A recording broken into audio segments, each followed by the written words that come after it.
right, greetings, Cornerstone family. This is Pastor Daniel again coming to you on another Wednesday evening. Today we'll be talking about the Book of Esther, which we've done for the last couple of weeks. And we're going to continue and we'll be looking at chapter 4. If you want to go grab your Bible and read along with, that would certainly be a good thing to do wherever you are. If you're watching a computer or television, however you're getting this today, maybe on your phone, I guess.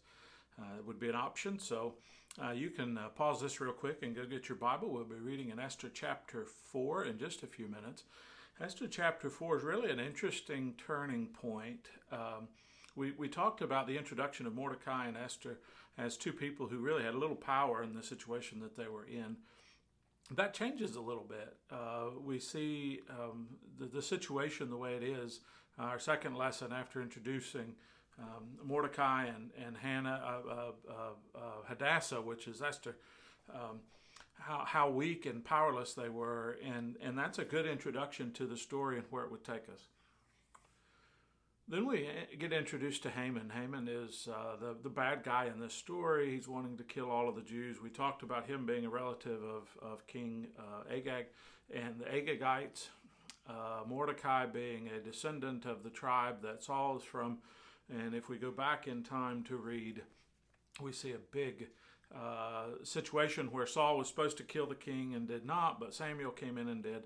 And you can go back and read that because it really highlights the story that we're in, one of deep-rooted hatred, deep-rooted, going back all the way really between Jacob and Esau and the descendants and how they went down.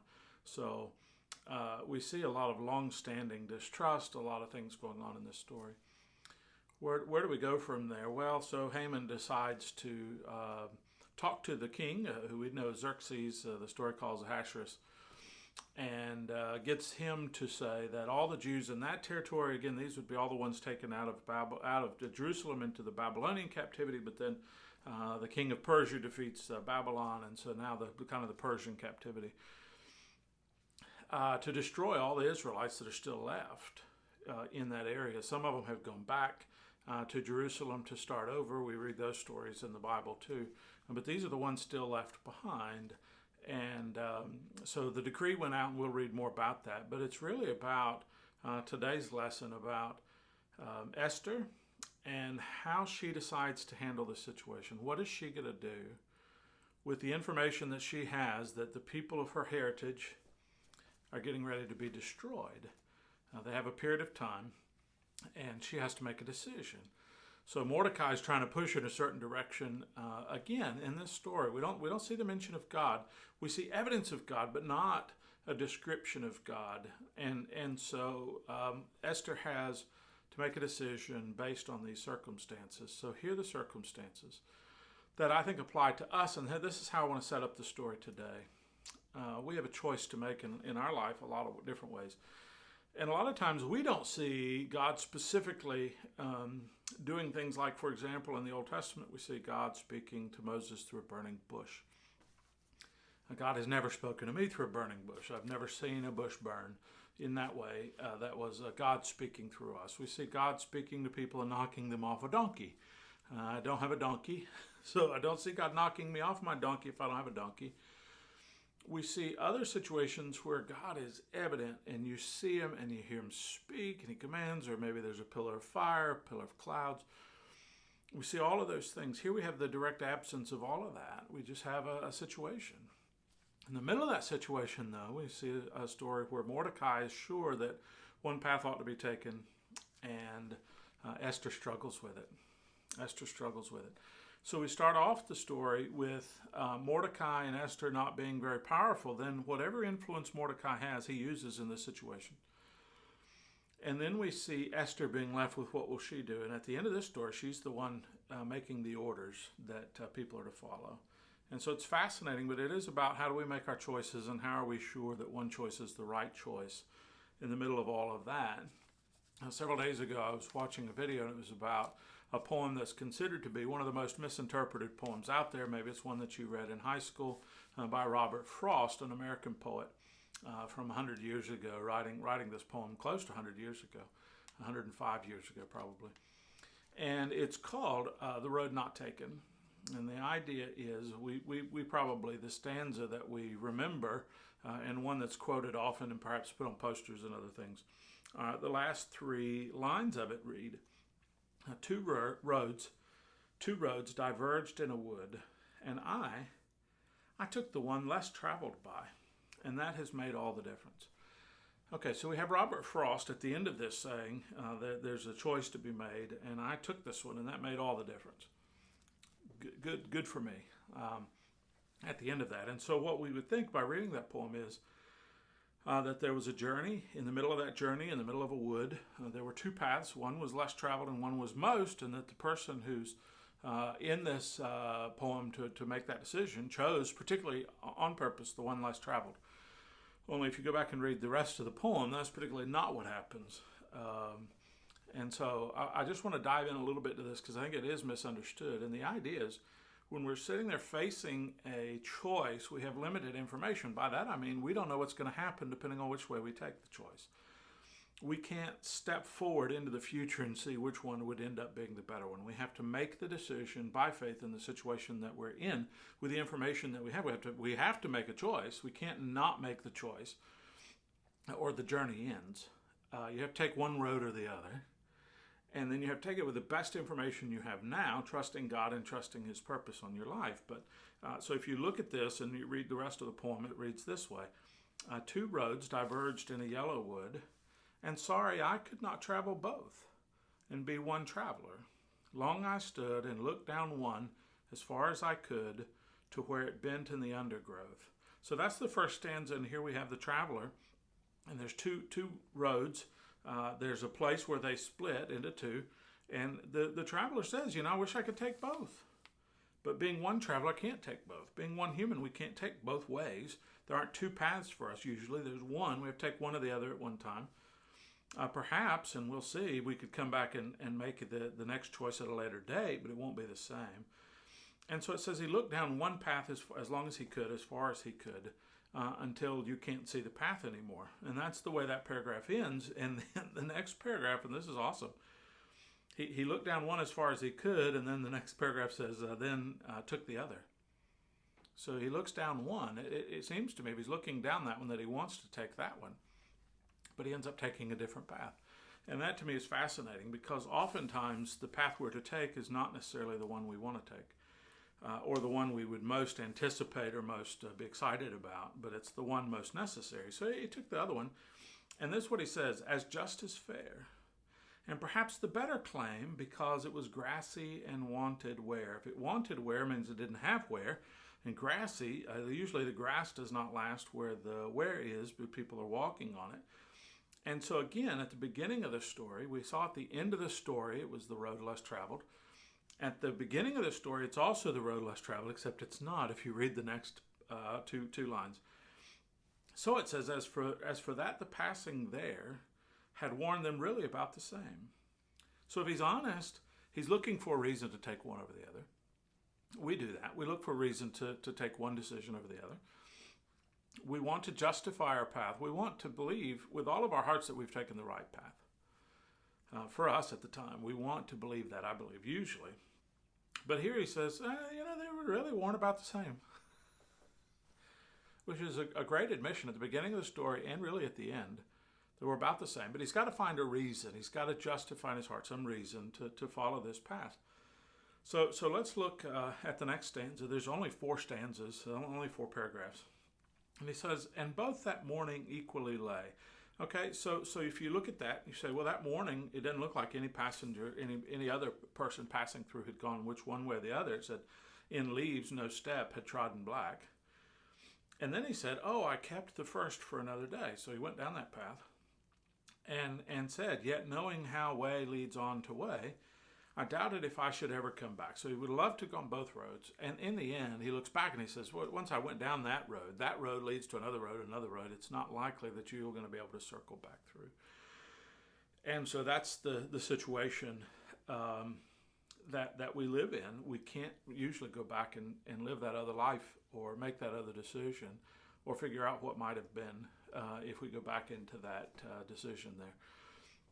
So once we take the path we're on, we're kind of on it. And how do we stick to that? It's very important. So the last stanza is this: I shall be telling this with a sigh. So it's at the end of the story. When I tell this, I'm going to tell it with a sigh. Somewhere ages and ages hence. So later on in life, I'm going to look back at this decision. I'm going to wonder whether I made the right decision. Here's what he tells future self, and future self tells past self. Two roads diverged in a wood, and I took the one less traveled by, and that has made all the difference. So at the beginning of the term, he needs to find a reason to take one or the other. He does. He picks one of the paths, because if you don't choose a path, your journey ends. You have to go that way or that way. You just almost sit still and never act again.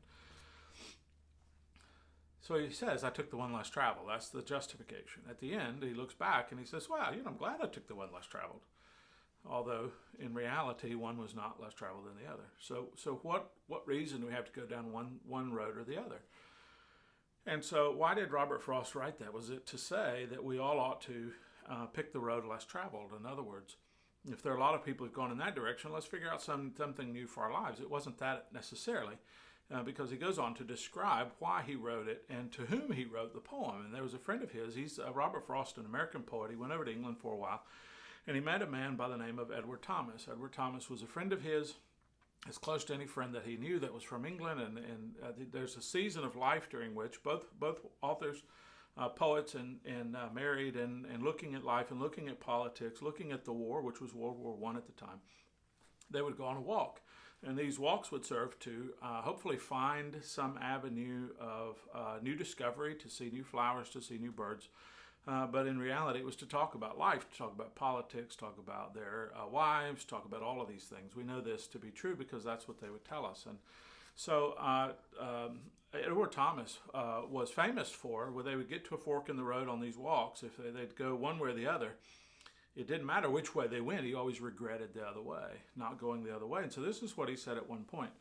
A person who, this is how he describes Edward Thomas, a person who, whichever road he went, would be sorry he didn't go the other.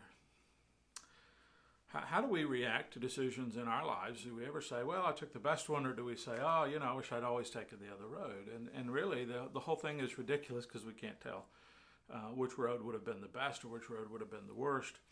And what we need to do is make a strong decision with the best information that we have now. And I think based on the passage that we're going to read in Esther is based on God, based on purpose, based on our role in life, what God would have us to do, which is different, I think, than a lot of people make their decisions. And so we're going to look at that in a minute. I guess we'd ask the question, whatever happened to Edward Thomas? Based in particular on this poem, Robert Frost sent him the poem. He called it himself, Robert Frost, jest, fooling. He's picking on this friend of his who always seemed to make the wrong decision. Not long after he got the poem, not long after it was published and all of these things happened, the World War I was raging. Mr. Thomas did not necessarily consider the politics of the day something to fight about. In fact, he was on record saying such. But he did want to protect his homeland. He didn't want it to be ravaged. So to protect England, he signed up for the army, despite being older in age than most soldiers and despite having a wife and children. And that's the road he traveled. He had an opportunity when Robert Frost went back to America to go back to America with him, avoid the whole war, live close to his friend, write poetry for the rest of his life. And instead, he went to war and died in the war. The name of the poem is The Road Not Traveled, not The Road Less Traveled. And I think it's an indication that we look for not necessarily a particular reason to go down that way, but we do find ourselves saying, what would have happened if we'd done something different? Should we have gone the other way? And what we can do is let that kind of paralyze us and sit still, or we can just go out and live our lives and accept whatever fate comes from that. That, I think, is exactly what we see in the Book of Esther. The idea that we're going to live this life, we're going to make this choice, we're going to live it, and we're going to go down that path no matter what happens. So let's take a minute. We're going to dive into the Book of Esther, chapter 4. Okay, so here we are in Esther chapter 4, and we see the title is Esther Agrees to Help the Jews, and that's kind of giving away the ending a little bit. So let's start in verse 1. We'll read together here. It says, when Mordecai learned that all that had been done, He tore his clothes and put on sackcloth and ashes. Sackcloth and ashes were evidence of grieving, mourning, and in many ways getting right with God, repentance.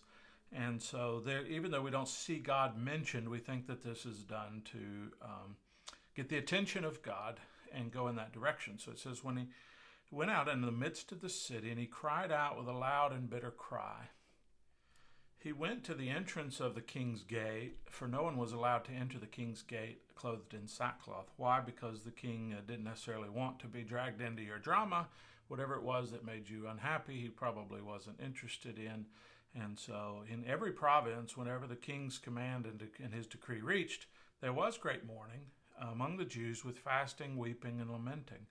Fasting also, biblical, something to do, lamenting, all of these things are biblical ways to respond to hardship in a way that would let God know that you're willing to talk to him and repentant and ready to move on. And many of them laid in sackcloth and ashes. So they did this not necessarily outside the king's gate to get the king's attention, but to get the queen's attention. She would have been inside of the king's area and not able to look outside, and probably not knowing what was going on. So Esther's young women and her eunuchs came in, the people who were allowed to come and go.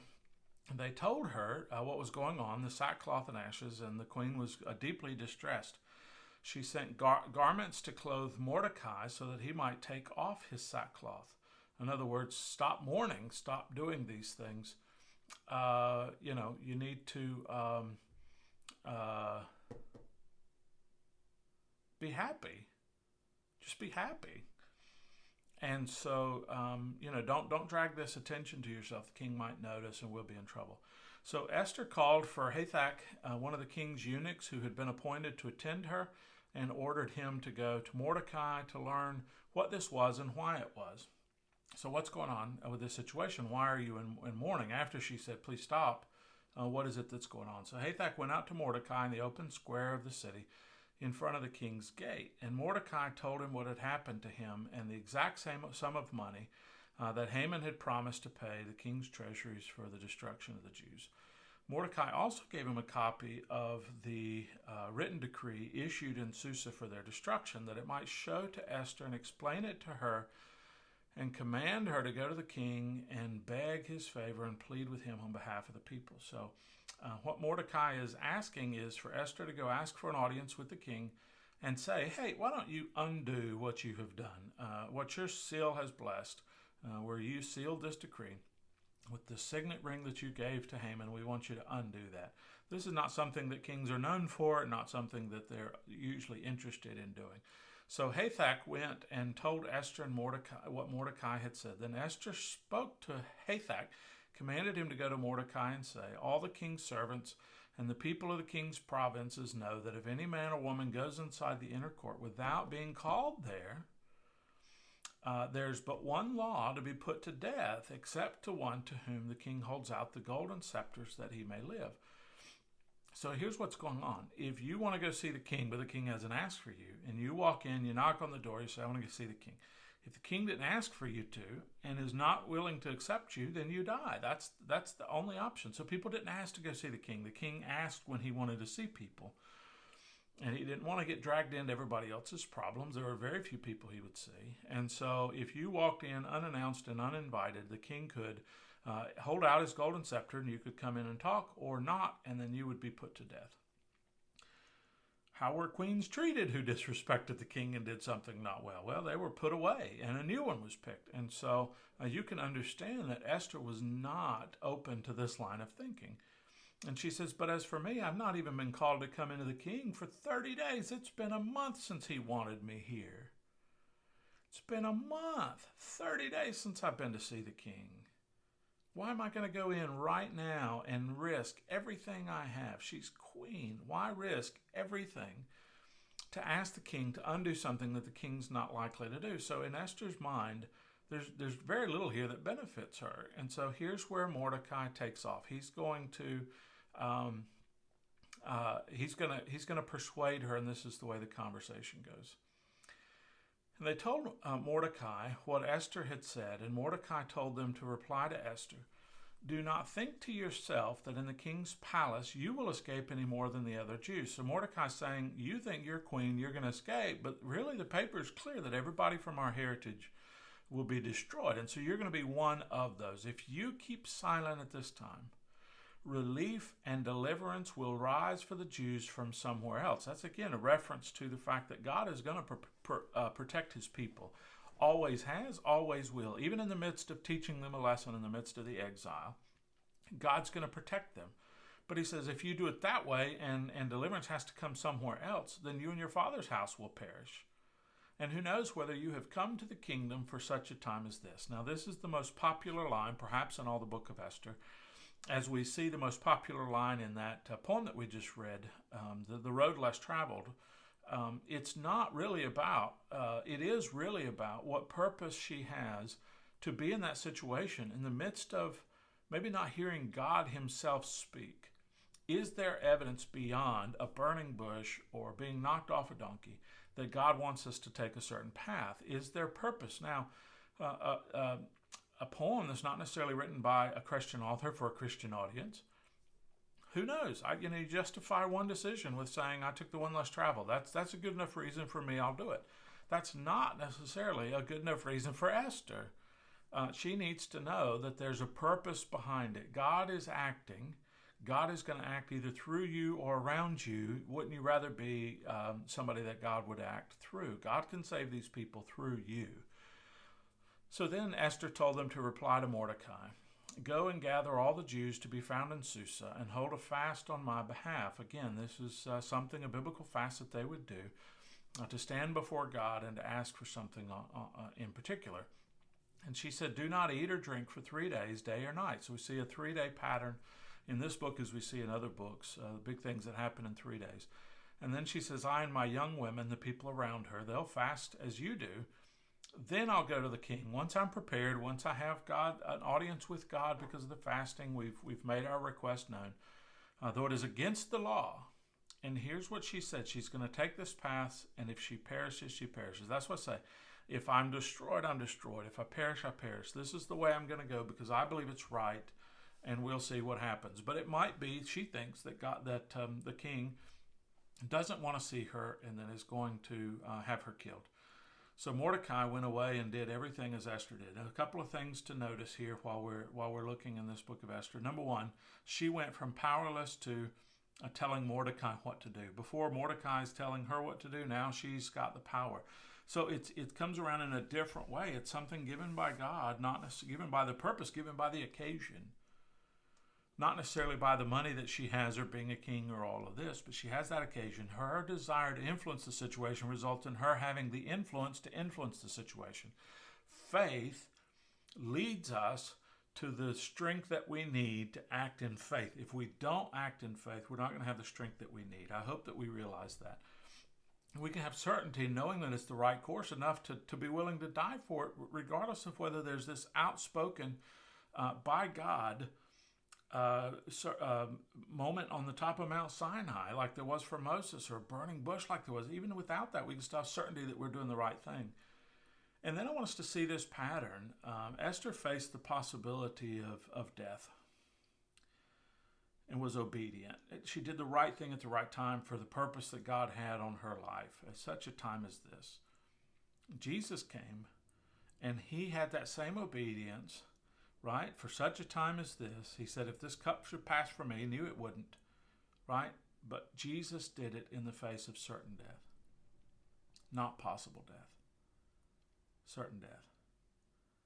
What a God we serve. What a Jesus we serve.